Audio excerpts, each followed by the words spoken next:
Hello, hello, hello. This is OverlordBou. Today I'll be covering perhaps the most eagerly awaited ship on NA, the USS Wisconsin, the Temper battleship herself. I know that a lot of people have been wanting the Iowa class sister ships being put in the game, and now that we have the Wisconsin, I know that a lot of people are definitely excited for her. So let's hop right into it. You are able to get this ship in the 13.3 Docker, which I'll be talking about in a little bit. But first, let's talk about the hull. The hull is identical to an Iowa. So if you have an Iowa, you already know what this hull is going to be. You have a 32 millimeter bow with a 32 millimeter aft with a 38 millimeter deck and superstructure of 19 millimeters. The superstructure is underwater, but don't be fooled. Even though it is underwater, you are able to be citadeled if you are not careful. So definitely be careful showing your broadside. The ship does have slightly more HP than the Iowa with 81,100 since it is a tier 10. But for a tier 10 battleship, the HP is pretty low. It also has poor torpedo protection as well at 25%. It's effectively the same protection as the tier 9 Iowa, as it is an Iowa hull and an Iowa class ship. So there you go. The main difference with this ship compared to an Iowa is that this ship has a little bit more HP. The battle cruiser dispersion, and it has the combat instruction.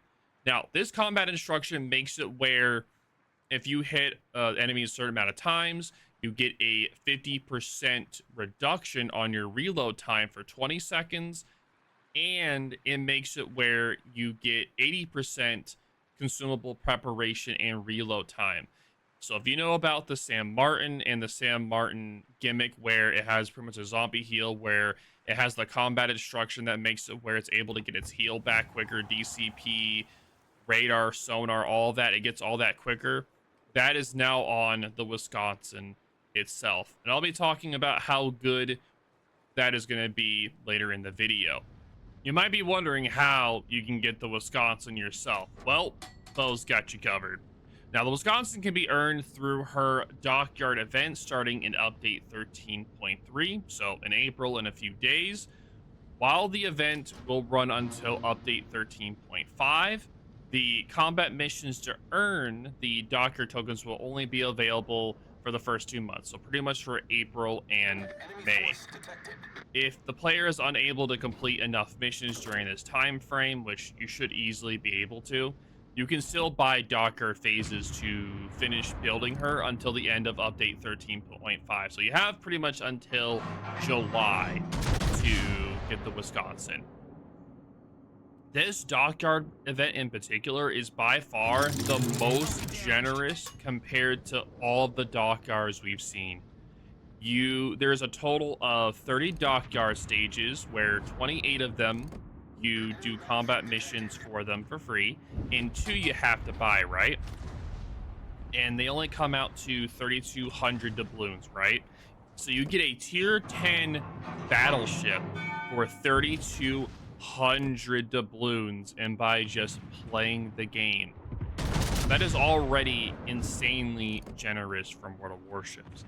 Now, top it off, you get the West Virginia 44 as the Dockyard Stage 20 reward. So there's 30 total stages. At the 20th stage, you get the West Virginia 44. Now, if you already have the West Virginia 44, you get 3 extra Dockyard stages instead, which means that you don't have to pay for the Wisconsin if you have the West Virginia 44, which means you get this glorious Iowa class Wisconsin for free. You don't have to pay for it. It's for free. It's amazing. All you have to do is just play the game, and you can get this Dockyard for free. Now, since you only need 2 Dockyard stages, you get an extra one, which means that you get 250 or 300 steel. I know that for each Dockyard, if you go past the final ship and you get extra stages, you get steel instead, which I personally like doing so that I can get extra steel to get, you know, more steel ships in the future, since I don't play too much clan battles as of late. I've been trying to more, but it is hard to get steel overall. You can get it from ranked, you can get it from clan battles at this point, and you know, Santa containers. I think you can get it from super containers if you have every premium, but that's like for the top players, not for new players. But for newer players, buying just a few extra dockyard stages could help you get some steel to help you get your first steel ship. Now that we're done talking about the dockyard, let's move on to just talking about some of the ship statistics itself. So pretty much the guns. So the guns are Iowa guns, pretty much. They're Iowa guns with battle cruiser accuracy and a 2.0 Sigma with the 11% dispersion upgrade in slot 6. This essentially makes this ship the second most accurate BB in the game, only behind the Slava. That is pretty insane on just how accurate this ship is. It does have a kind of mediocre reload of 30 seconds, but its cells are about 4 to 5% faster than the Iowa Montana shells. So if you're used to playing the Iowa Montana a lot, these shells are a little bit quicker. So you have to do a slight aiming adjustment in that. But if you're still used to the slower BB shells of the Americans at tier 10, like if you're used to playing the Montana or the Vermont, then these shells will be no problem for you. You'll do perfectly fine. You have nothing to worry about.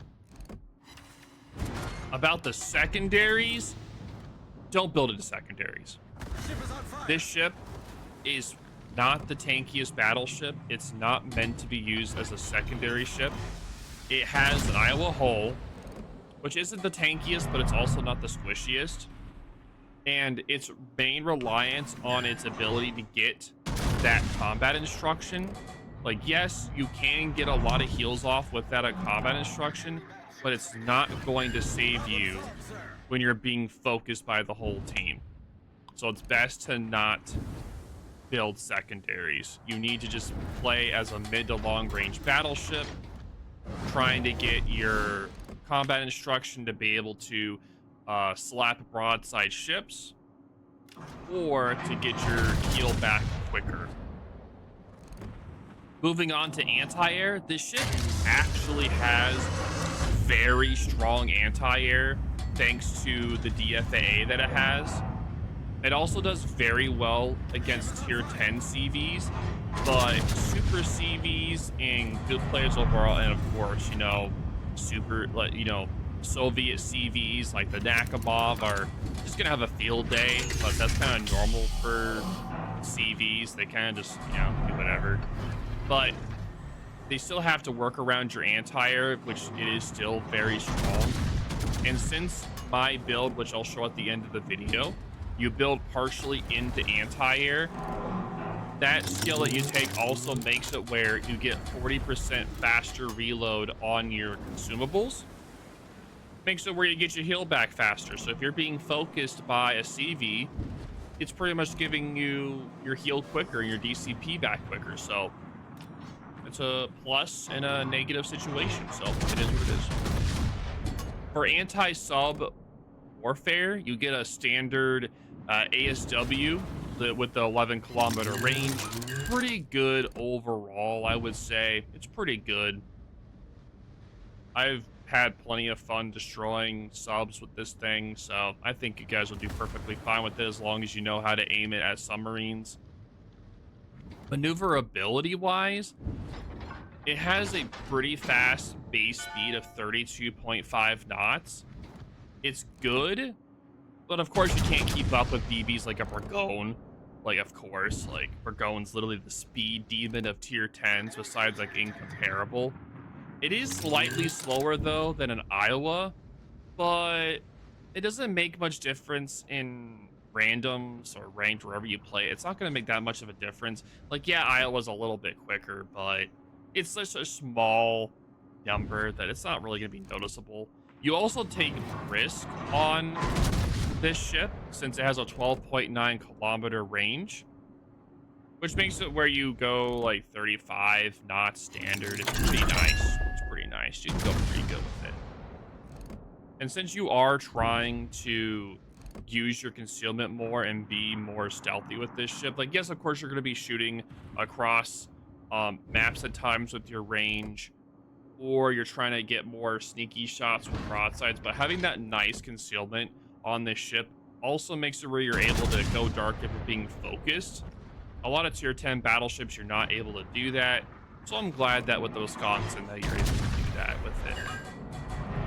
The ship does have a decent turning radius and rudder shift for a BB, so it's a plus. You get good speed, you get good maneuverability, good guns, you get good anti-air, good ASW, and you get the 12.9 kilometer surface concealment when you build it all the way. It's coming out to be a very decent tier 10 BB. So far, everything seems to be really good. The only thing that I can say is more of a negative is the fact that you don't get overmatched like the Yamato, but it's Iowa guns. You can use both HE and AP pretty effectively, where you're trying to get the HE to start fires if someone's really far away, and then you can switch over to AP if there's a broadside cruiser or a broadside battleship. That's what I like about the Americans. It's usually not just one ammo type.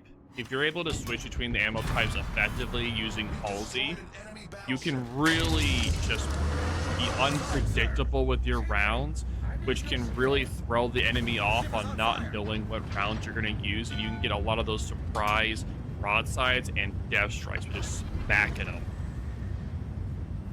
Let's talk about the consumables. We've talked about maneuverability, the anti-air, ASW, the gun, the hull. Let's talk about the consumables. You get the USDCP with the improved immunity period of 20 seconds. I, of course, build into it more, which makes it where it goes around like 25, like 26 seconds or something. 40% is like 28. It goes really high with the DCP, which makes it already even better. You also get the improved repair party, which heals 20% more than the standard heal. So it heals about 17 to 18,000 health, which is really strong for a tier 10. It's a really good heal, especially with how much health it has. It's a really good heal. You do get a spotter or fighter, but obviously you're going to use spotter, so just use spotter. There's no point in using the fighter. Just use spotter.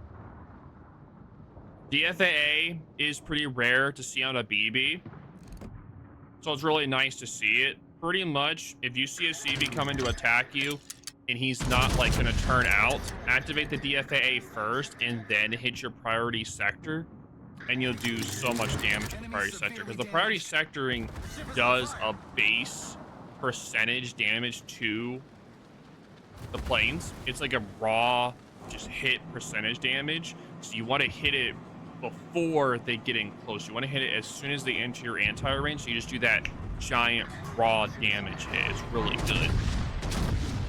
Now, the main gimmick of this ship that makes this ship great, it goes from good to great, is its combat instruction, and I'll explain it here in a second. The combat instruction requires 17 hits to activate, 2 salvos with optimum RNG, so if someone's sitting broadside, you hit them twice, the 2 full salvos, you'll get it in 2 salvos. Under ideal conditions, you'll get in about 3 or 4 salvos, 3 or 4. So it'll take about a minute and a half, 2 minutes normally. So you need to take a note of that whenever you're trying to use it to be able to get extra heals or get your heals back quicker. You need to be noting of how long it's going to take so that you don't. Pretty much it makes it where you're able to tank longer or know when you need to disengage from a fight, or if you can stay in it longer. Is what I'm trying to get at. Now, if you get no hits for 50 seconds. If the bar is not green and it's orange where it's still filling, it will start to degrade until it goes back to 0. So if you aren't the best aimer, I would suggest single firing the guns in 10-second increments to make sure that you're able to keep the bar going. Even if you're not able to hit all of your shots, you can hit at least one to keep the bar going up. Now, if you're a good gunner, then you don't have to do that. Just do full salvos. But if you have a little bit more trouble, like when you first start playing the ship, you're not the best at aiming, just try single firing the guns and getting a feel for it, and then doing the full salvos, or just taking it into co-op. Practice in a training room with bots, and just feel out the rounds, feel how it is, and you know, you'll learn pretty quick. It's not going to take you very long. Now, when this combat instruction is activated, it goes for 20 seconds. It makes it where it reduces the main battery reload by 50%. And it makes it where you get your consumables back quicker by 80%. Pretty much with the 50% reload buff, you can do 2 salvos in the time that it runs out.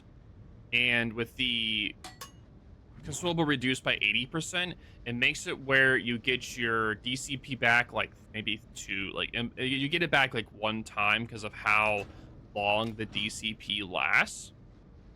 Because the DCP lasts longer than how long this combat instruction lasts. So if you DCP'd and then activated this, you wouldn't even get your DCP back in time. You would have to time it to where there's like 10 seconds left or 15 seconds left on your DCP.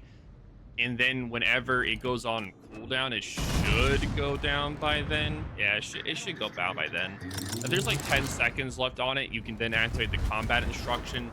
And then with the 10 seconds, it should be enough for you to get your DCP back pretty quick. And you can do the same thing with the heal. There's only a few seconds left on the heal. Pop the combat instruction, and then by the time the combat instruction is done, you'll have your heal back, which is really, really good. It's really good. Now, overall, I'd say the Wisconsin is definitely a high-risk, high-reward BB. It's a high-risk, high-reward battleship that it definitely requires good gunnery to make full use of her gimmicks. Same thing with the San Martin. If you're not able to hit your shots, you're not going to do well in the Wisconsin. Your main thing is trying to get your gimmicks so that you're able to get the reload booster and your heal back up quicker, so you can slap broadsides, because broadside ships are going to be great targets for high damage salvos. So definitely don't be afraid to shoot BBs to charge up your combat instruction, or cruisers alike. But you're definitely trying to get that combat instruction up, not just for defensive for your heal, but also for offensive maneuvers, where you see a broadside ship, you activate the funny button, you get two salvos down the range before he's able to turn out. That is just, it just feels so good, and you're also able to get so much damage. It's so nice. And like I was saying earlier, if you're having trouble landing shots, definitely space out your shots is the best, if I could say. Single fire your turrets, and you'll be good to go in no time. Again, her HE is amazing. Same with AP. Definitely use them when it's appropriate. I would definitely say if a target is sitting bow in, angled or aft away from you, or they're going away from you, use HE at long distance. There's no point in trying to shoot AP.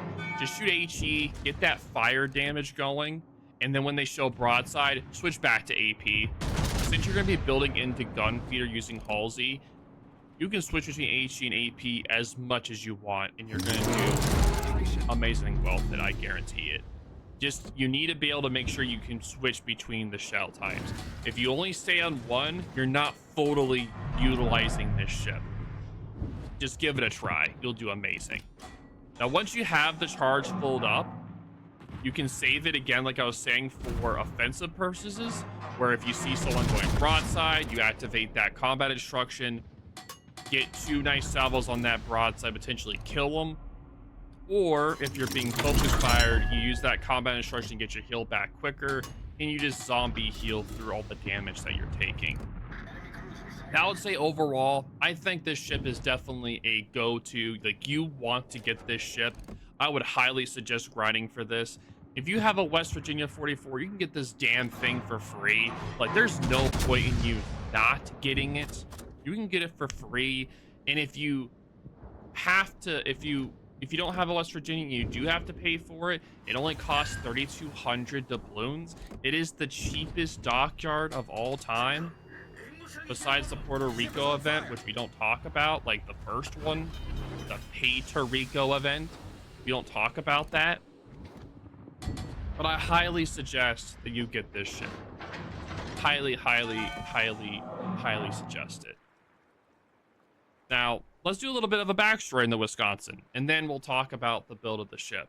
Now, the Wisconsin is the third Iowa-class BB to be commissioned, starting her career in the Pacific in late 1944. She would primarily provide anti-air support for the CVs and shore bombardment throughout the war. Though briefly mothballed after the war, the Whiskey was quickly reactivated and participated in the Korean War, providing shore bombardment for Allied troops. During one of her missions, she was struck by a 6-inch shell that inflicted minor damage to one of her 40mm anti-air mounts. In response, the Wisconsin obliterated the enemy position with her 60-inch guns and the whole landmass that it was under. And one of her DD escorts flashed the message, "Temper, temper," at least to the according popular lore. And that is why the Wisconsin is known as the well-tempered, well-tempered Wisconsin. Temper, temper. That's why the ship is known as that. Now, while she served as a training ship and was mothballed again, she was reactivated in the 1980s, along with her Iowa-class sisters, and she would participate in the first Gulf War before being decommissioned in the last time and becoming a museum ship in 2001. Now, let's talk about the build that I have on the Wisconsin. In Wisconsin, I went with the damage control party modification, so I have a plus 40% consumable action time for my DCP. Well, with damage control modification 1 with main battery modification 2, so I get a faster turret diverse. If you want extra range of plotting room, you can go right ahead if you want to, but you already have a 23.4 kilometer range with a spotter plane. You can already go that up to like 25, 26-ish. So you don't really need the extra range, but if you want to, you can take it if you want. I go with propulsion, but you can go with propulsion, steering gear, DCP. That's more up of a personal preference there. With the concealment, so you build into 12.9 concealment. And of course, the artillery plotting room too. So you get 11% better dispersion. This pretty much makes this, like I said earlier, the second most accurate battleship of the game, pretty much. So I'll definitely say definitely take this for sure. Now, I have Halsey on my ship. If you don't know how to get Halsey, I'll show you real quick. To get Halsey, you just have to finish the hit hard and hit fast campaign. You go all the way down. You just go all the way through with the American ships. And at the very end here, he's a final award. You get him as a 15 point. Pretty much, he has 2 enhanced skills here. One for combat feeder, which makes it 60% quicker switching between shells, and then the grease the gears is plus 25% quicker turning for the turrets. So I'm gonna go over the exact build order and why I picked each skill. Gun feeder, of course, since you're gonna be switching between HE and AP, very important to have this. Grease the gears, the second skill you're gonna take, is you need quicker turret traverse. It makes it where your turret traverse is 31.3 seconds instead of it being way higher, so you definitely need that. The next skill you would take is Adrenaline Rush. Pretty much you're going to be jumping, you're going to be healing a lot, so your health is going to be jumping up and down a lot. So I would definitely suggest taking Adrenaline Rush first. So this is if you have a 6-point commander. When you have a 10-point commander, you need to take Fire Prevention first. It makes it where you have a 10% less chance of taking fires and you have one less fire that's on your ship, so there's only a maximum of 3 and not a maximum of 4. Very important skill here to take this fire prevention first. The next skill you'll take is concealment, so you have your concealment down to 12.9. So this is if you have a 14-point commander. If you have a 17-point commander, you would then take the improved repair party. This makes it where every time you have 100% of your damage done, like potential damage to you, you then get 0.8% quicker for your heal. So stacking this with the funny button, the combat instruction, is very, very nice. You also get 1 extra heal if you have potential, if you have 2 million potential damage, which is why I don't build into the emergency repair party right here. But I have considered switching the build a bit. I'll do a little bit more experimentation on the build with this ship. Like I may not take certain skills, and well, we'll see. I'll experiment. I plan on experimenting with this on stream whenever it comes out, so I'm able to test stuff. But overall, like I may do a build where it's a little bit more damage focused, where I don't take concealment and I go with emergency repair for more damage. And then I wouldn't take brisk. I would take something else instead, maybe like torpedo protection to help there, but we'll see. But at this point, the next one you would take would be the AA Defense and ASW Expert. This makes it where you do more airstrike damage onto submarines by 10%. Also makes it where you get 15% more anti-air damage to planes and plus 15% anti-air shell explosions. It also makes it where if your shells are firing at all, if your anti-air is firing at all, you get 40% quicker reload on all of your consumables. So if you're being focused by a CV, have a fighter over you, an ASW plane over you, an airstrike plane over you, as long as your anti-air is going, you're going to be getting quicker consumables back, which is really good. Now, the final skill that you would take for a 21-point commander would be brisk. This makes it when you're dark, you get plus 10% ship speed. Pretty much, it's 34.1 knots with the flag. If you have this going, you go about 37 knots. Pretty quick. But that's my video on the Wisconsin. If you guys have any questions or concerns, let me know in the comments down below. I'm really excited for this ship to be in the game, and I hope to see you all playing it soon. And thank you guys for watching.